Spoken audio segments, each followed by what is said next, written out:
जय माता दी दर्शकों, आज हम नवरात्रि के कन्या पूजन की विधि और पूजा जानेंगे। हिंदू धर्म में नवरात्रि का विशेष महत्व है। आश्विन मास के शुक्ल पक्ष की प्रतिपदा तिथि से शारदीय नवरात्रि आरंभ हो गई और जो 23 अक्टूबर को नवमी तिथि के साथ समाप्त होगी। शारदीय नवरात्रि की अष्टमी और नवमी तिथि का विशेष महत्व है। इन्हें महाअष्टमी और महानवमी भी कहा जाता है। अष्टमी के दिन महागौरी और नवमी के दिन सिद्धिदात्री की पूजा करने का विधान है। इसके साथ ही इन दिनों में कन्या पूजन करने से शुभ फलों की प्राप्ति होती है। जानिए अष्टमी और नवमी तिथि के दिन किस समय करें कन्या पूजन, साथ ही जाने विधि। आइए जानते हैं कब है कन्या पूजन। शास्त्रों के अनुसार नवरात्रि की अष्टमी और नवमी तिथि के दिन कन्या पूजन करने का विशेष महत्व है, इसलिए 22 और 23 अक्टूबर को कन्या पूजन कर सकते हैं। आश्विन शुक्ल की दुर्गाष्टमी 21 अक्टूबर 2023 को रात्रि 9:53 से आरंभ हो रही है, जो 22 अक्टूबर 2023 को शाम 7:58 पर समाप्त हो जाएगी।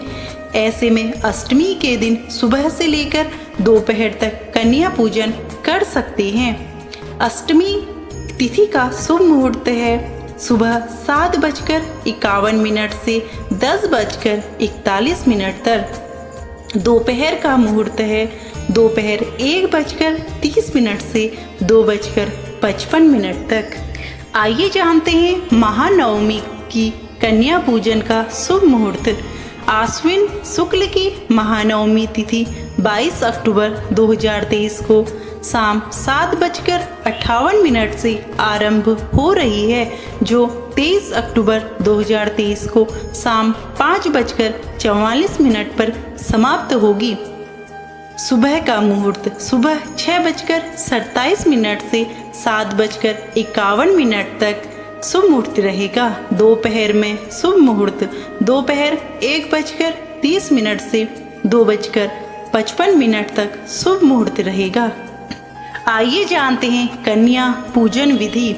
कन्या पूजन करने के लिए एक दिन पहले ही कंचक को निमंत्रण दिया जाता है। ऐसे में अगर आप अष्टमी को कन्या पूजन कर रहे हैं तो सप्तमी के दिन कन्याओं को सम्मान के साथ न्योता देकर आएंगे।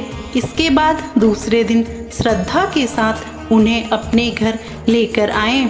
फिर एक बड़ी थाली या अन्य पात्र में पानी में थोड़ा सा दूध और फूल डाल दें और कन्याओं के पैर धोकर साफ कपड़े से पोंछें। इसके साथ ही उनके पैर छुएं और कन्याओं को आसन बिछाकर बैठाएं और माथे में हल्का घी लगाने के साथ सिंदूर लगाएं।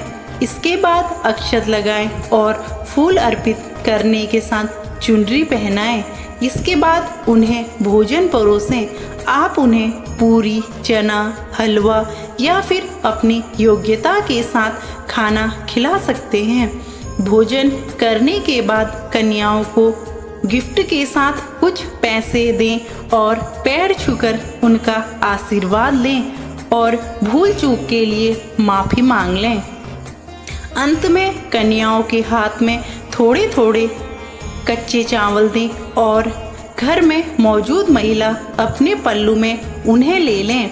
इसके बाद कन्याओं को सम्मान के साथ विदा करें। कन्याओं को विदा करने के बाद चावल और पैर धोए पानी को पूरे घर में छिड़क दें।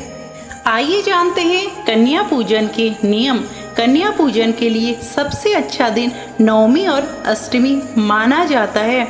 कन्या पूजन के लिए 2 से 10 साल की लड़कियों को बुलाना शुभ माना जाता है।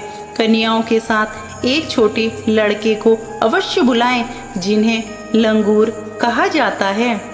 कन्याओं को भोजन कराने से पहले माँ दुर्गा को भोग अवश्य लगाएं। भोजन सात्विक बनाएं, इसमें लहसुन प्याज का इस्तेमाल बिल्कुल भी ना करें। कन्याओं को सम्मान के साथ भोजन कराकर विदा करें।